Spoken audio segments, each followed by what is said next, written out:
La Bible Louis II, introduction au livre de Nahum. Nous ne connaissons Nahum que par son livre. Ce sont les découvertes assyriennes de ces dernières années qui permettent de fixer la date de ce livre avec une certaine précision. On mettait d'ordinaire cette prophétie en relation avec l'expédition de Sanchérib contre Ézéchias en l'an 701 avant Jésus-Christ, et l'on supposait que depuis la catastrophe qui atteignit l'armée de ce roi, les rapports de Juda avec la Syrie avaient complètement cessé. Nous sommes aujourd'hui beaucoup mieux renseignés sur cette période et nous savons en particulier à quel événement se rapporte selon toute probabilité le passage de Nahum 3, 8 à 10 sur la ruine de No-Amon. Sanchérib fut assassiné en l'an 681 par ses deux fils aînés, jaloux de la faveur que leur père témoignait à leur frère cadet. Mais leur entreprise échoua. Ils durent s'enfuir dans les montagnes et ce fut ce troisième fils de Sanchérib, Acharadon, qui succéda à son père de 681 à 668 avant Jésus-Christ. Il fut le plus puissant de tous les rois d'Assyrie. Son empire s'étendait depuis la Médie jusqu'à la mer Méditerranée. Les provinces ne songèrent pas à se soulever contre son gouvernement juste et modéré, et Babylone elle-même, qui avait cherché à secouer le joug de tous ses prédécesseurs, lui demeura soumise. Mais l'Asie ne lui suffit pas. Et comme jadis les pharaons de la 18e dynastie avaient conquis la Mésopotamie, il voulut à son tour attaquer l'Égypte. Il s'empara de Memphis et de tout le pays jusqu'à Thèbes. Tirhaka, roi d'Éthiopie, fut chassé et Assaradon, à son retour, raconta ses exploits dans une inscription que l'on a retrouvée sur une paroi de rocher près de Beyrouth. Il était impossible que la Palestine échappât à son attention, et nous trouvons en effet Manassé de Juda mentionné parmi les 22 rois des Étiens qui étaient ses tributaires. Il abdiqua en l'an 668 en faveur de son fils Assurbanipal. Ce nouveau roi sut encore conserver l'unité de l'empire que son père lui avait légué, mais sous son règne, de fréquentes révoltes dans les provinces firent pressentir la décadence prochaine de la puissance assyrienne. Assurbanipal sut sans doute réprimer ces rébellions, et il le fit avec une cruauté telle que la haine du nom de Ninive se répandit dans toute l'Asie. Il était à peine sur le trône qu'une nouvelle invasion de Tirhaka le força d'entreprendre une expédition contre l'Égypte. Il reçut à cette occasion l'hommage de Manassé et de tous les rois de l'Asie occidentale. Il prit Memphis et rétablit les petits souverains installés par son père. Mais à la mort de Tirhaka, en l'an 664, le successeur de ce dernier, Rude Amon, recommença la guerre. L'armée assyrienne reprit le chemin de l'Égypte et remporta des succès brillants. Thèbes fut prise et saccagée, et les inscriptions énumérèrent tous les trésors qui furent rapportés à Ninive. Il est très probable que Nahum fait allusion à ce dernier désastre, et les circonstances que son livre suppose correspondent tout à fait à ce que nous venons de dire du règne d'Assurbanipal. Ninive est encore dans toute sa splendeur, Nahum 1.12, 2.12, mais son nom est haï par tous les peuples, Nahum chapitre 3, versets 7 et 17. Sa rapacité et sa cruauté crient vengeance. Malgré son éclat, sa ruine est imminente. Nahum 3, verset 12. Nous pouvons conclure de tous ces faits que notre livre a été écrit vers l'an 660 du temps de Manassé, et quand le souvenir du sac de Thèbes était encore vivant dans tous les esprits. Le contenu de cette prophétie est résumé dans son titre. C'est la sentence prononcée contre Ninive. Nahum sait qu'il parle au nom de l'Éternel, qui n'est pas seulement le Dieu du petit royaume de Juda, mais le souverain du monde et le justicier des nations. Il annonce au chapitre 1 que la colère de l'Éternel s'embrase contre Ninive. Au chapitre 2, il décrit en un tableau prophétique la ruine de la ville. Au chapitre 3, il montre que ce sont ses crimes qui lui ont valu un tel sort. Nahum atteint à la grandeur de pensée et d'expression d'un Ésaïe. Quand il cite Ninive à la barre du tribunal, il se sait le héros de l'Éternel. Son langage est concis, véhément. À chaque instant, il s'adresse à un nouvel interlocuteur, tantôt à Ninive ou à son roi, tantôt à Jérusalem. Et de fait, sa prophétie a une double face, car la ruine de Ninive, c'est la délivrance de Jérusalem. Voilà pourquoi Nahum interpelle tour à tour les deux villes, l'une pour la menacer, l'autre pour lui annoncer son salut. Ce livre ne contient pas de prophétie messianique, mais sa pensée centrale, la souveraineté de l'Éternel sur le monde, se rattache intimement à cette conception du règne de Dieu dont le Messie est la figure essentielle.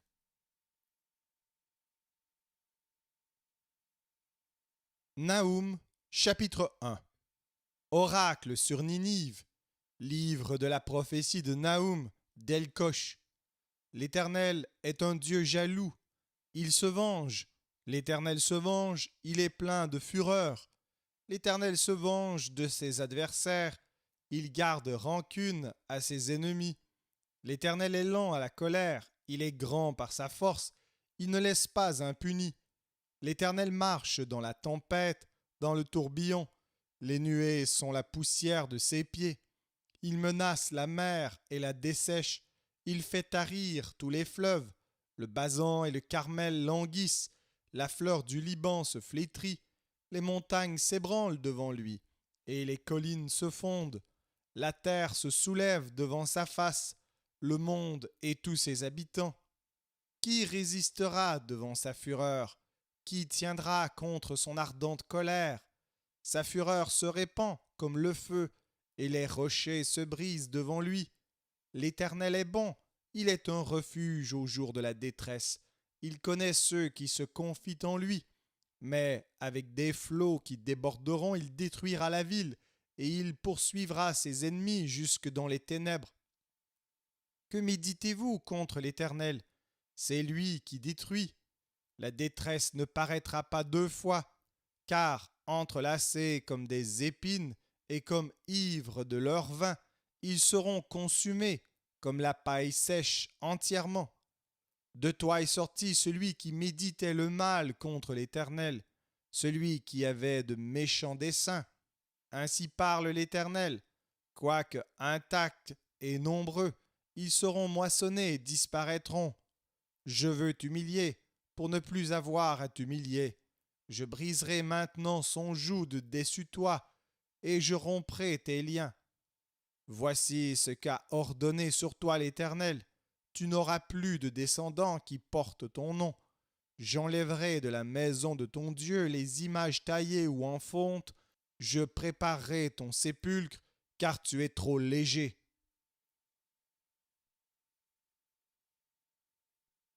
Nahum, chapitre 2. Voici sur les montagnes les pieds du messager qui annonce la paix. Célèbre tes fêtes, Juda, accomplis tes vœux, car le méchant ne passera plus au milieu de toi, il est entièrement exterminé. Le destructeur marche contre toi. Garde la forteresse, veille sur la route, affermis tes reins, recueille toute ta force, car l'Éternel rétablit la gloire de Jacob et la gloire d'Israël, parce que les pillards les ont pillés et ont détruit leurs ceps. Les boucliers de ces héros sont rouges, les guerriers sont vêtus de pourpre. Avec le fer qui étincelle apparaissent les chars au jour qu'il a fixé pour la bataille, et les lances sont agitées. Les chars s'élancent dans la campagne, se précipitent sur les places. À les voir, on dirait des flambeaux. Ils courent comme des éclairs. Il se souvient de ces vaillants hommes, mais ils chancellent dans leur marche. On se hâte vers les murs et l'on se prépare à la défense. Les portes des fleuves sont ouvertes et le palais s'écroule. C'en est fait. Elle est mise à nu, elle est emmenée. Ses servantes gémissent comme des colombes et se frappent la poitrine. Ninive était jadis comme un réservoir plein d'eau. Les voilà qui fuient. Arrêtez, arrêtez, mais nul ne se retourne. Pillez l'argent, pillez l'or. Il y a des trésors sans fin, des richesses en objets précieux de toute espèce. On pille, on dévaste, on ravage, et les cœurs sont abattus, les genoux chancellent, tous les reins souffrent, tous les visages pâlissent. Qu'est devenu ce repère de lions, ce pâturage de lionceaux, où se retirait le lion, la lionne, le petit du lion, sans qu'il y eût personne pour les troubler? Le lion déchirait pour ses petits, étranglait pour ses lionnes, il remplissait de proies ses antres, de dépouilles ses repères. Voici, j'en veux à toi, dit l'Éternel des armées.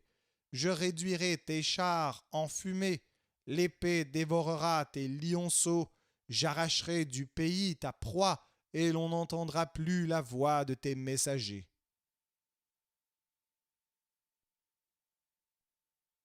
Naoum, chapitre 37. Malheur à la ville sanguinaire, pleine de mensonges, pleine de violence, et qui ne cesse de se livrer à la rapine.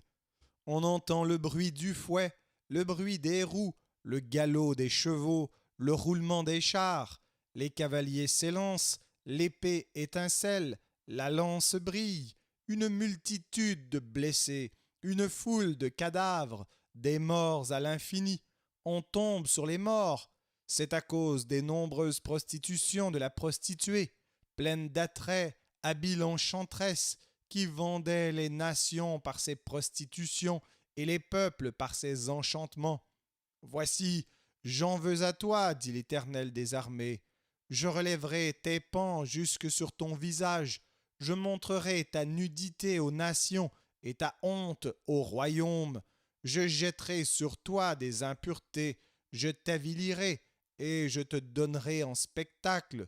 Tous ceux qui te verront fuiront loin de toi, et l'on dira « Ninive est détruite, qui la plaindra? Où te chercherai-je des consolateurs? Es-tu meilleur que nos Amon, qui étaient assises au milieu des fleuves, entourées par les eaux, ayant la mer pour rempart, la mer pour muraille? L'Éthiopie et les Égyptiens, innombrables, faisaient sa force. Pout et les Libyens étaient ses auxiliaires. Et cependant, elle est partie pour l'exil. Elle s'en est allée captive. Ses enfants ont été écrasés au coin de toutes les rues. On a jeté le sort sur ses nobles, et tous ses grands ont été chargés de chaînes. Toi aussi, tu seras enivré, tu te cacheras. Toi aussi, tu chercheras un refuge contre l'ennemi. Toutes tes forteresses sont des figuiers avec les primeurs. Quand on les secoue, elles tombent dans la bouche de qui veut les manger.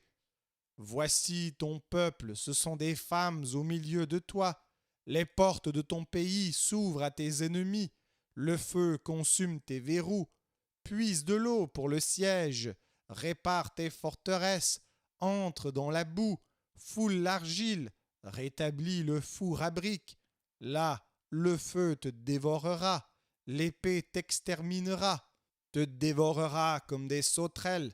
Entasse-toi comme les sauterelles. Entasse-toi comme les sauterelles. Tes marchands, plus nombreux que les étoiles du ciel, sont comme la sauterelle qui ouvre ses ailes et s'envole. Tes princes sont comme les sauterelles. Tes chefs sont comme une multitude de sauterelles qui se posent sur les haies au temps de la froidure.